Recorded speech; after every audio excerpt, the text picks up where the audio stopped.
Dr. Johnson.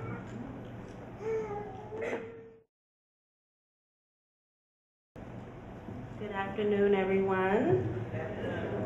I first want to just extend my thanks to every last one of you for coming to celebrate my grandfather's life.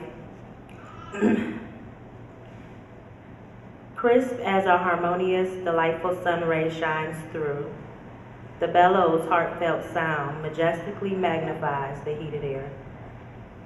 A rhythmic percussion rises splendidly, bright, exceeding a glorious glare. all of what each sound or second should prelude profound contempt to be. Those which can see your smile uplifts the sound, which shall not ever flee. Your imprint is forever passed down with thee. Love you. Thank you. I agree.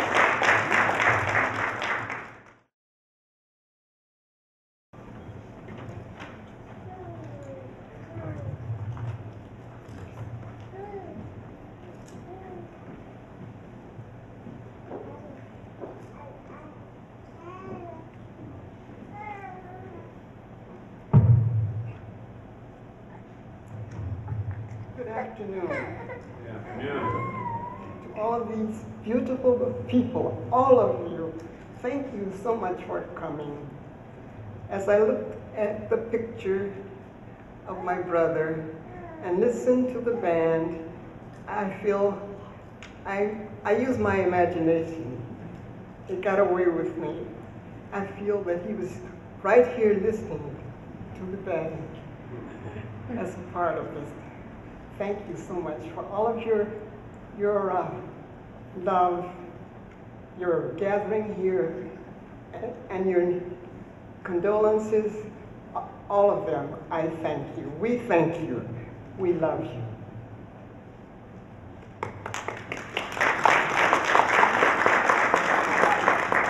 Hello, I'm Lauren, Uncle Bob's, I think oldest niece, right? And on behalf of the family, again, I would like to thank all of you for coming, all of the wonderful, wonderful words of condolence and expression of his love for music and how it impacted each and every one of you.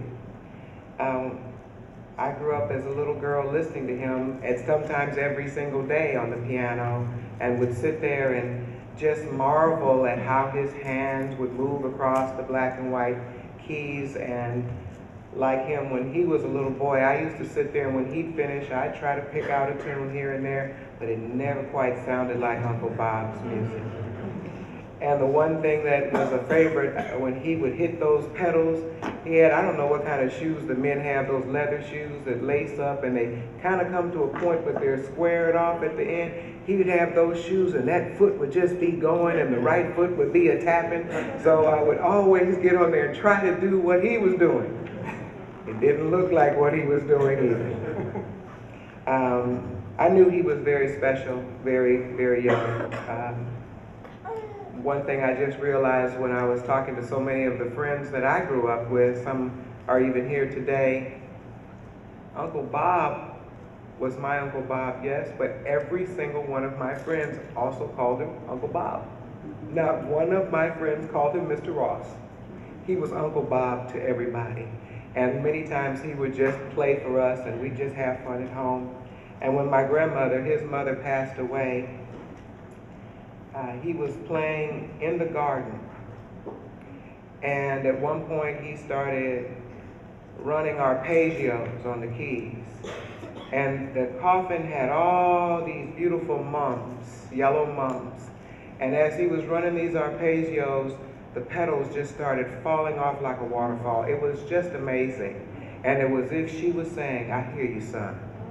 And everybody just kind of took because we didn't believe what we were seeing. They were just falling to the music. It was so incredible.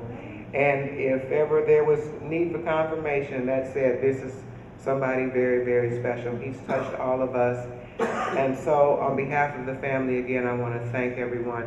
Before we make additional acknowledgments, I want to invite his granddaughter. Jalana, can you come up? She wanted to say something too.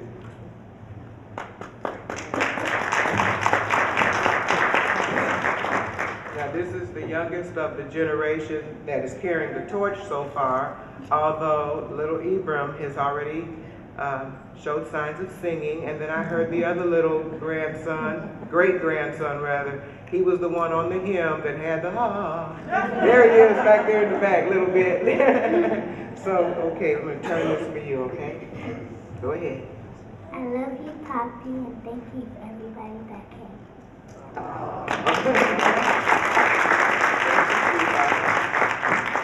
And she's attending one of the performing arts schools here in the city, and definitely he's been an inspiration to her. We just kind of have that a little bit in our genes. Some of us got it a little better than others, I guess. I wanted to read some things that came. First of all, this was from WVIZ and 90.3 here in Cleveland. For many years, a debonair gentleman in a tuxedo was a regular fixture in one of this area's most posh spots, the lobby of downtown Cleveland's Renaissance Hotel. His gentle, smiling face and tasteful playing were also a great addition to local hotspots like the Breaking Spider, Nighttown, and the Velvet Tango Room. The world is going to seem just a little bit less elegant now that that gentleman has moved on to another stage. I want to thank them for saying that. They went into further detail, but I thought those words were very, very touching. The Council of the City of Cleveland, this was presented today by J. Westbrook. The Council of the City of Cleveland is sincerely pleased to recognize Robert N. Skeets Ross, being remembered at a celebration of his life on Sunday, March 20th, 2011, at the Renaissance Hotel in downtown Cleveland. Throughout his stellar career, Skeet's unparalleled abilities as an extraordinarily talented and gifted jazz pianist have made him a sought-after and much-loved force on Cleveland's music scene. Skeets will be fondly remembered for the very significant role he played in keeping jazz alive and well in and around our city. And that is from the Council of the City of Cleveland in his district.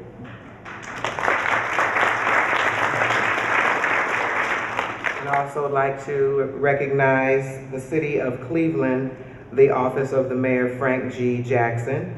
In loving memory of Robert Skeets N. Ross, it is with deepest sympathy that I join with the citizens of the City of Cleveland in extending our condolences to the family and friends of Robert N. Skeets Ross as they mourn the loss of their loved one.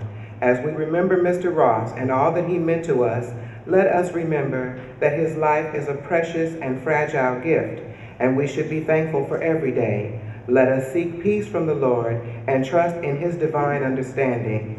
Isaiah 41:10-13 says, Fear thou not, for I am with thee. Be not dismayed, for I am thy God. I will strengthen thee. Yea, I will help thee. Yea, I will uphold thee with the right hand of my righteousness. For I, the Lord, thy God, will hold thy right hand, saying unto thee, Fear not, I will help thee. Mr. Ross was a proud veteran of the Korean War, a regularly featured pianist for the Keep Vintage Jazz Alive, a member of the Cleveland Federation of Musicians, Local Number 4, and the Northeast Ohio Jazz Society. Mr. Ross will be forever remembered for his contribution to his family, friends, and community, especially as an extraordinarily talented and incredibly gifted jazz pianist, entertainer, and music aficionado. He will be truly missed by all. Now, therefore, I, Frank G. Jackson, the 56th Mayor of the City of Cleveland, do hereby offer sincere condolences to the family and friends of Robert N. Ross. I humbly request that all citizens join with me in extending our prayers to his family and friends during this time of bereavement. So thank you to the City of Cleveland. There was also a proclamation from the Musicians Union, but we didn't get it in time because they closed, so I apologize, but I want to thank all the musicians from Local 4 and other musicians in and around the area. I want to, on behalf of our family, especially thank, number one, the Renaissance Hotel, because they made this possible, and it's really extraordinary when the words that we have heard when we're down in the lobby about how he really impacted not only the Renaissance, but the energy around Public Square and for the city of Cleveland. And I want to thank Elissa and Diane in their executive office for helping us, and all of the staff with the Renaissance that has been assigned to this team. A special thanks to Jesse Dandy, who sent us so many pictures. It was very hard to pick which pictures we should work with. And also to Reverend Lindsey Tufts, who have just been extraordinary in helping us to get through this time and really paving a road and making it a lot easier. And to all of these wonderful musicians who have come out and celebrated the life of my uncle and my mother's brother, her only brother. Thank you all.